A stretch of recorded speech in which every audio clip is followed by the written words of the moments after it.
तो दोस्तों आज मैं एक्सप्लेन करने वाला हूँ एक काफ़ी बेहतरीन हॉरर सुपरनेचुरल फिल्म को जो कि हाल ही में ही रिलीज हुई है, जिसका नाम है टे दर्ड मूवी। काफ़ी इंटरेस्टिंग है, काफ़ी बढ़िया कॉन्सेप्ट है इसका। आपको एंड में जो ट्विस्ट मिलता है, जो असली पत्ते मिलते हैं, वह तो बहुत ही भयानक है, देखने में मज़ा आ जाएगा।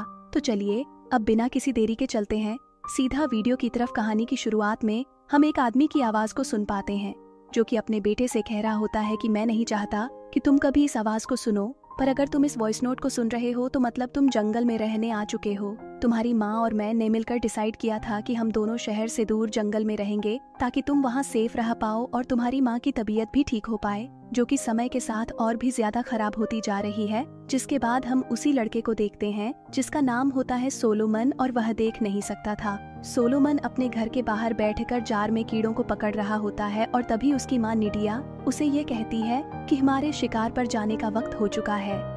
यानी कि ये लोग जंगल में आ चुके थे, जो कि इसके पिता बिल्कुल नहीं चाहते थे।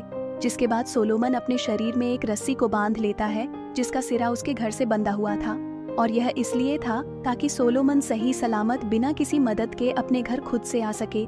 खैर, यहाँ से दोनों जंगल की तरफ जाते, जहाँ पर हम देखते हैं कि निडिया ने पूरे जंगल में जानवरों के लिए कई सारे ट्रैप्स लगाए हुए थे, जिससे कि उनके रोज के खाने का जुगाड़ हुआ करता था। डिया अब सोलोमन को एक स्टिक भी देती है और ट्रैप्स को चेक करने के लिए कहती है ताकि सोलोमन को ये पता चल सके कि वो ट्रैप्स के नजदीक आ चुका है। इसलिए निडिया ने ट्रैप्स के ऊपर खाली कैन के बॉटल्स भी लगाए हुए थे, जिसको टच करने से उसको पता चल सकता था कि वो ट्रैप्स के नजदीक आ चुका है और अब उसे संभल कर आगे बढ़ना होगा। अब आगे सोलोमन अपने स्टिक से ट्रैप्स को चेक करता है, लेकिन ऑलमोस्ट सभी ट्रैप्स ओपन रहते हैं और उनमें कोई भी जानवर नहीं फंसा था। लेकिन यहाँ पर इन्हें एक ट्रैप से एक बड़ा सा छुंदर मिल जाता है, जो कि अब इनका खाना बनने वाला था। अब घर पर निडिया सोलोमन को जानवरों से मीट निकालना और उन्हें सही तरीके से काटना भी सिखाती है। जिसके बाद डिया सोलोमन को जंगल की तरफ ले जाती है और उसे कुछ मीट का टुकड़ा जंगल में फेंक देने के लिए कहती है, जिस पर सोलोमन बिना किसी सवाल के ऐसा ही करता है और मीट का टुकड़ा जंगल की तरफ फेंक देता है। अब अगले दिन डिया सोलोमन को बताती है कि आज तुम्हारे डैड का बर्थडे है और इसलिए आज हम फिशिंग करने जाएंगे और आज केक भी बनाएंगे। और इस चीज को सुनकर सोलोमन बहुत ही ज्यादा खुश हो जाता है। जिसके बाद दोनों फिशिंग करने के लिए जाते हैं, जहाँ पर उन्हें काफी समय तक कोई फिश नहीं मिलती, और इस वजह से सोलोमन वर्म्स को ढूंढने के लिए वहाँ से दूर चला जाता है, जहाँ पर ढूंढते हुए उसके हाथ में कुछ लोहे की चेनस आती हैं, जिनको देखकर ऐसा लग रहा था कि ये चेनस हर जगह फैली हुई थी। तभी निडिया वहाँ पर आ जाती है और सोलोमन चेयर्स को छोड़कर निडिया को वो वर्म्स दिखाता है जो कि उसने पकड़े थे। जिसके बाद ये दोनों घर लौट आते हैं। अब घर पर निडिया केक बनाती है, जिस पर लगी हुई कैंडल्स को सोलोमन ब्लो करता है और कुछ विश करता है। निडिया जब उससे उसकी विश के बारे में पूछती है तो वह उसे बताने से मना कर देता है कि इससे विश पूरी नहीं होगी। खैर, कुछ ही देर के बाद में निडिया सोलोमन को एक बेबी गोट की कहानी सुना आती है कि एक दिन बेबी गोट अपने घर से दूर चला गया था और उसके सामने एक मनस्टर आ गया। उस वक्त किसी तरह बेबी गोट ने अपनी जान बचाई और वापस घर लौट आया, जिसके बाद वह कभी घर से दूर नहीं जाता था। अब यहाँ पर निडिया की इस कहानी को बताने के पीछे एक मकसद था कि सोलोमन अपने घर की इम्पोर्टेंस को समझे और कभी भी गलती से इस घर से दूर न चला जाए। जिसके बाद निडिया सोलोमन को सुलाकर घर से बाहर चली जाती है, जबकि उस वक्त बाहर बहुत ही खतरनाक बिजलियां गिर रही थीं, पर फिर भी निडिया जंगल की तरफ बढ़ती रहती है और हमेशा के लिए सोलोमन को अकेला छोड़कर चली जाती है। अब हम कई सालों के बाद की कहानी देखते हैं, जहाँ पर यह लड़का सोलोमन बड़ा हो चुका है और निडिया अब तक वापस नहीं लौटती है। अब सोलोमन ज्यादा समय अपनी माँ की वॉइस टेप्स को सुनता रहता है, जिसके अंदर उसकी माँ ने उसे जंगल में रहने के सारे रूल्स बताए थे, जो कि 3 रूल्स थे। अब सोलोमन फिर जंगल में लगे हुए ट्रैप्स को चेक करने जाता है और तब हम निडिया के वो 3 रूल्स को जान पाते हैं जो कि उसने सोलोमन को बताए थे ताकि वह जंगल में उसके बिना भी सरवाइव कर पाए। पहला रूल ये था कि जंगल को उसका खाना देना होगा, यानी कि जो भी खाना सोलोमन जंगल से लेकर आएगा उसे उसका कुछ हिस्सा जंगल को वापस देना पड़ेगा। दूसरा रूल था कि जब भी सोलोमन निराश हो जाए या दुखी हो जाए तो वो उस सॉन्ग को गाएगा जो कि वो और उसकी माँ मिलकर गाया करते थे। और तीसरा और फाइनल रूल ये था कि सोलोमन कभी भी घर से जुड़ी हुई रस्सी के बिना घर से बाहर नहीं जाएगा, क्योंकि वही उसके घर लौटने का एकमात्र जरिया था। अब सोलोमन बचपन से ही इन सभी रूल्स को फॉलो करते हुए आ रहा था और आज भी वह हमेशा की तरह ट्रैप्स को चेक करने जाता है, जहां पर उसे ट्रैप से कोई जानवर नहीं मिलता, पर किसी तरह वह अपने लिए एक फिश पकड़ने में कामयाब हो जाता है। कुछ देर के बाद में सोलोमन अकेला बैठा हुआ था और सोच रहा होता है कि ये कैसी जिंदगी वो जी रहा है। तभी उसे जंगल की तरफ से लोहे के चेनस के घसीट की आवाज आती है, जैसे कि कोई उस चेन को मूव कर रहा हो, पर सोलोमन किसी वजह से जंगल में चेक करने नहीं जाता। अब उसी रात सोते हुए उसे एक गोट की आवाज़ आती है जैसे कि वह दर्द में हो। अब सोलोमन फिर नीचे जाकर देखता है तो उसको यह पता चलता है कि उसकी बकरी मर गई है। पर तभी हम ये देख पाते हैं कि गोट की डेड बॉडी को कोई तुरंत ही जंगल में खींच लेता है और सोलोमन को ऐसा फील होता है जैसे कि किसी जानवर ने उसे मार दिया होगा। अब अगले दिन वह हमेशा की तरह खाने के लिए जंगल में ट्रैप्स को चेक करने जाता है, जहाँ पर आज भी सारे ट्रैप्स खाली थे। सोलोमन वहाँ पर निराश होकर बैठ जाता है कि तभी उसे कहीं से गोली चलने की आवाज आती है। जब वह उस तरफ जाकर देखता है तो उसे वहाँ पर हिरण मरे हुए दिखाई देते हैं। अब उसी वक्त उसे पीछे से किसी की आवाज आती है कि वह हिरण मेरा है, जिसके बाद वह आदमी सोलोमन के पास आने लगता है। अब वह खुद को बचाने के लिए एक चाकू निकाल लेता है, लेकिन वो आदमी अपनी गन से उसके सर पर मारकर उसे बेहोश कर देता है। जिसके बाद जब सोलोमन की आंखें खुलती हैं तो वह खुद को पेड़ से बंधा हुआ पाता है और वह आदमी उसके सामने बैठा था। अब ऑब्वियस सी बात है, सोलोमन को दिखाई नहीं देता और इसी के चलते उसने चाकू निकाल लिया था। अब वह आदमी अपना नाम हैक बताता है और उससे ये कहता है कि मैं तुम्हारे लिए खतरा नहीं हूँ, तुम रहते कहाँ पर हो। जिस पर सोलोमन उसे अपने से दूर रहने के लिए कहता है और उससे पूछता है कि तुम मेरे तक कैसे पहुँचे।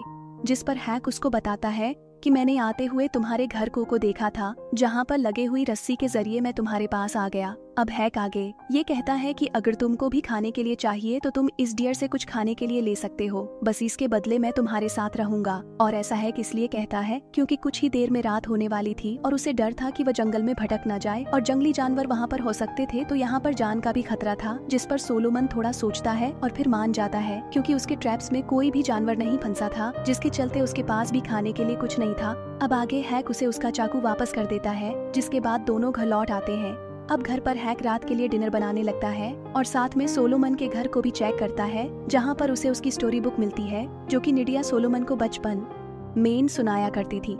अब डिनर करते वक्त हैक सोलोमन से यह कहता है कि मैंने देखा कि तुम्हारे पास अब ज्यादा खाने के रिसोर्सेस नहीं है, तो सुबह तुम मेरे साथ चलना, मैं तुम्हें एक सेफ और अच्छी जगह पर लेकर जाऊंगा। पर यह सुनते ही सोलोमन इसके लिए सीधा मना कर देता है और इनडायरेक्टली कहता है कि मैं इस जंगल को छोड़कर नहीं जाऊंगा। खैर खाना खाने की के बाद में दोनों सोने चले जाते हैं कि तभी अचानक से आधी रात में जंगल की तरफ से कई डरावनी और भयानक आवाजें आने लगती हैं। ये आवाजें इतनी तेज थी कि इससे दोनों की अचानक से नींद खुल जाती है। जिसके बाद हैक अपनी गन लेकर बाहर चेक करने जाता है, पर तब तक आवाजें रुक गई थी। अब हैक फिर घर में जाकर फ्लैशलाइट लेकर आता है ताकि वो जंगल में जाकर देख सके कि वहाँ पर हुआ क्या है, जिसके लिए सोलोमन उसको मना करता है, लेकिन हैक तब तक वहाँ से जा चुका था। अब आगे जंगल में हैक को एक मरा हुआ भालू दिखाई देता है, जिसको देखकर ऐसा लग रहा था कि इसे कुछ ही देर पहले किसी ने मारा है। अब उसी की तलाश में हैक थोड़ा आगे जाता है, जहाँ पर उसे कुछ ही दूरी पर एक ब्लैक फिगर खड़ा हुआ दिखाई देता है, जो कि दिखने में इंसान तो लग रहा था, लेकिन वो इंसान था नहीं, क्योंकि कोई भी इंसान ऐसे भालू को इतनी बुरी तरह नहीं मार सकता था। अब हैक फिर उस फिगर को पॉइंट करते हुए वहाँ शूट करता है, जिसके अगले ही पल वो फिगर उसकी तरफ तेजी से भागता हुआ आने लगता है, जिसको देखकर हैक बहुत बुरी तरह से डर जाता है और वो भागते हुए घर लौट कर आता है। घर आकर हैक ये बात सोलोमन को बताता है और उससे पूछता है कि क्या तुम्हें उस फिगर के बारे में या क्रीचर के बारे में कुछ पता है।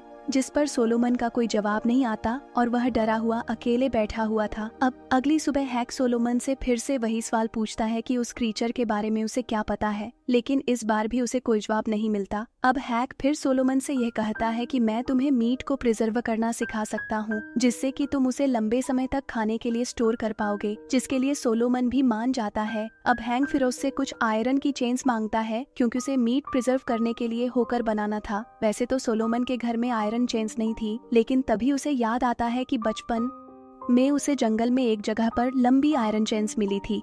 अब सोलोमन ये बात हैक को बता देता है, जिसके बाद दोनों ही उस चेन्स को ढूंढने के लिए जंगल में घूमने लगते हैं और फाइनली उन्हें वो चेन्स मिल भी जाती है। हैक फिर उस चेन को फॉलो करते हुए आगे जाता है और सोलोमन से ये कहता है कि तुम भी मेरे साथ चलो, जिस पर वो उसके साथ जाने से मना कर देता है, क्योंकि सोलोमन से बंधी हुई रस्सी उस पॉइंट से आगे नहीं जा सकती थी, यानी कि ये सारी चीजें सोची समझी थी। हैक फिर उस चेन को फॉलो करते हुए कुछ ही दूरी पर जाता है और जितना चेन उसे चाहिए था वो उतना काट लेता है।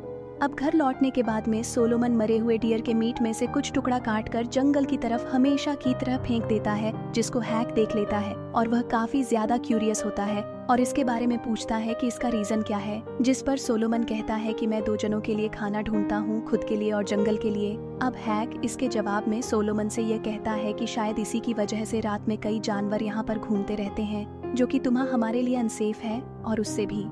ज्यादा भयानक है जो कि उसने कल रात को देखा, जो कि वह क्रीचर था जिसने अकेले ही एक भालू तक को मार दिया। और हैंक का इस बात पर यह कहना था कि उस क्रीचर को खाना देने के बजाय उसे अपने ट्रैप में पकड़ने की सोचनी चाहिए। और सोलोमन को भी यह बात सही लगती है और वो हैंक से पूछता है कि तुम मेरी इसमें कैसे मदद कर सकते हो। जिसके बाद अगले ही सीन में हैंक सोलोमन की रस्सी के आगे कुछ कपड़े बांधकर उसे और बड़ा कर देता है, जिससे कि वो अपने घर से और दूसरी जगह पर जा पाए। अब आगे दोनों जंगल की तरफ उस क्रीचर को ढूंढने जाते हैं, जहाँ पर बीच रास्ते में ही सोलोमन एक जगह फिसल जाता है और उसे कोई पीछे खींचने लगता है। और इस तरह से सोलोमन को कोई क्रीचर दूरी तक घसीट रहता है और हैंक उसे बचाने के लिए उसके पीछे जा रहा होता है। अब फाइनली एक जगह पर आकर सोलोमन रुक जाता है और हैंक फैसला करता है कि वो लोग घर वापस लौट जाएंगे क्योंकि ये जगह सेफ नहीं थी। खैर अब घर पर हैंक को नीडिया की डायरी मिलती है जो कि उसने तब लिखनी शुरू करी थी जब सोलोमन 4 साल का था। हैंक सोलोमन से उसे पढ़ने की इजाजत मांगता है, जिसके बाद वह सोलोमन के लिए उस डायरी को रीड करने लगता है। उसके अंदर लिखी हुई सभी बातें नॉर्मल ही थी, पर उसके आखिरी पेज पर कुछ ऐसा लिखा हुआ था जिसके बारे में सोलोमन को कोई आइडिया ही नहीं था। आखिरी पेज पर सोलोमन की माँ और उसके डैड के बीच हुए झगड़े के बारे में लिखा था, जिसकी वजह से सोलोमन के डैड उसे उसकी मॉम से दूर अपने साथ रखना चाहते थे। नीडिया सोलोमन को बिल्कुल नहीं खोना चाहती थी, जिस वजह से उसने सोलोमन के साथ जंगल में यहाँ पर रहने का फैसला कर लिया था। अब हैक आखिरी पेज पर लिखी हुई कोई बात सोलोमन को नहीं बताता और उसे जाकर सोने के लिए कहता है। अब सोलोमन के वहाँ से जाने के कुछ घंटों के बाद हैंक एक बड़ा सा ट्रैप लेकर जंगल की तरफ चला जाता है ताकि वह उस क्रीचर को मार सके जो कि उन्हें परेशान कर रहा था। अब उसी खोज में हैंक एक ऐसी जगह पहुँचता है जहाँ पर हड्डियों के ढेर लगे हुए थे और वहीं से कुछ ही दूरी पर लकड़ियाँ और पेड़ से बना हुआ टेंट भी होता है। और यहाँ से आपको समझ में आ रहा होगा कि सारे के सारे जानवर कहाँ जा रहे थे। अब हैक जब उस टेंट के पास जाता है तो उसे वहाँ पर एक नोटबुक मिलती है जिस पर एक ही चीज हर पेज पर लिखी थी, आई एम सॉरी। दूसरी तरफ सोलोमन हैक को ढूंढता हुआ उसको आवाज लगाता है, लेकिन उसे हैक वहाँ नहीं मिलता। अब वह फिर अपनी माँ की ऑडियो टेप को सुनने लगता है और तभी उसे जंगल से गोली चलने की आवाज आती है। सोलोमन फिर जंगल में जाता है जहाँ पर उसे हैक की डेड बॉडी महसूस होती है और फिर हमें मूवी का सबसे शॉकिंग सीन दिखाया जाता है जहाँ पर हम नीडिया को अपने बेटे सोलोमन के सामने खड़ा देख पाते हैं। जी हाँ, जो कि लगभग किसी जानवर में बदल चुकी थी। अब नीडिया सोलोमन को देखते ही उसकी तरफ हमला करने के मन से भागने लगती है, पर उसके पैरों में लगी हुई आयरन चेनस हैंक के ट्रैप में फंस जाती है, जिससे कि वो वहीं पर रुक जाती है। और अब आपको समझ में आया होगा कि आयरन चेन्स किस लिए थी, यानी कि ये उसके खुद के लिए थी। अब सोलोमन वहाँ पर डर में खड़ा हुआ उसी सॉन्ग को गाने लगता है, जिसको सुनते ही नीडिया काफी बदल जाती है, जैसे कि उसे याद आ रहा था कि सोलोमन उसका बेटा है। और उस वक्त सोलोमन भी समझ जाता है कि उसके सामने उसकी माँ है। अब नीडिया उस चेन को तोड़ देती है और जाकर अपने बेटे को गले लगा लेती है, पर सोलोमन अपने हाथ में रखे हुए चाकू से अपनी ही माँ नीडिया को कई बार स्टैब करता है, जिसकी वजह से उसकी मौत हो जाती है। अब मूवी के एंडिंग सीन में हम सोलोमन की भी तबीयत खराब होते हुए देख पाते हैं, जो कि बिल्कुल वैसा ही था जैसे कि नीडिया की तबीयत खराब हो रही थी। जिसके बाद अचानक से ही सोलोमन की आंखें खुलती हैं और हम नोटिस कर पाते हैं कि वह अब देख सकता था, लेकिन उसकी आंखें अब बिल्कुल नीडिया की तरह बदल चुकी थी। और बूम, इसी के साथ में ये मूवी यहीं पर खत्म हो जाती है। अब देखो, यहाँ पर मैं जानता हूँ कि आपको एंडिंग थोड़ी सी कंफ्यूजिंग लगी होगी और आपके दिमाग में काफी सारे सवाल भी आ रहे होंगे, तो मैं इसकी एक समरी आपको क्लियर करता हूँ। तो देखिए, नीडिया को किसी तरह का कर्ज था या फिर उसके खानदान में ऐसा कुछ था, तभी उसके पिता यहाँ पर अपने बच्चे को अपने पास रखना चाहते थे, जिस वजह से वो एक क्रीचर में बदल रही थी। और जब ये बात सोलोमन के डैड को पता चली तो उन्होंने सोलोमन को उससे अलग करने की कोशिश करी, लेकिन नीडिया सोलोमन को अपने साथ जंगल ले आई। अब मूवी के अंदर हमको यह नहीं बताया गया है कि सोलोमन के डैड का क्या हुआ, तो मेरे हिसाब से नीडिया ने ही उनको मार दिया होगा, क्योंकि वो सोलोमन को उससे अलग कर रहे थे। या फिर हो सकता है कि जैसे कि यहाँ पर नीडिया के साथ हुआ, ऐसे ही यहाँ पर सोलोमन के डैड के साथ हुआ होगा, वो भी एक भयानक क्रीचर में कन्वर्ट हो गए होंगे और यहाँ पर नीडिया उनको ही खाना फेंक थी ताकि वो क्रीचर में कन्वर्ट होकर इन दोनों पे हमला न करे। अब इवेंचर ने उनको मार दिया तो ये कर्स नीडिया के ऊपर आ गया था और फिर नीडिया ने ये सारी चीजें अपने बेटे को सिखाई कि उसे जंगल के अंदर खाना डालना पड़ेगा ताकि वो अपने बेटे को ही ना मारते। एंड अब सेम चीज यहाँ पर उसके बेटे ने कर दी अपनी माँ के साथ में। तो ऑब्वियस सी बात है कि यहाँ पर अब ये सब सोलोमन के साथ भी होगा, लेकिन अब उसकी देखरेख करने के लिए यहाँ पर कोई भी नहीं है, यानी कि अब वह आजाद पंछी की तरह या फिर आजाद ईविल की तरह इस जंगल में घूमेगा। एंड बात करें नीडिया के बारे में, तो उसको सारा सच पता था, इस कर्श के बारे में पता था कि भी अब एक भयानक जानवर में बदलने वाली है, इसलिए उसने सोलोमन को जंगल के बाकी जानवरों से और खुद से सुरक्षित रखने के क्रीचर में बदल जाएगा एंड ऑब्वियस सी बात है उसको रेगुलेट करने के लिए, कंट्रोल करने के लिए कोई भी नहीं है। तो उम्मीद करता हूँ कि आपको टादर्ड फिल्म अच्छी लगी है तो वीडियो को लाइक कर देना। चैनल के ऊपर नए हैं तो सब्सक्राइब कर लीजिए। तो मैं आप सबको मिलता हूँ अगली वीडियो के साथ में, तब तक के लिए bye bye, have a great time, thank you for watch.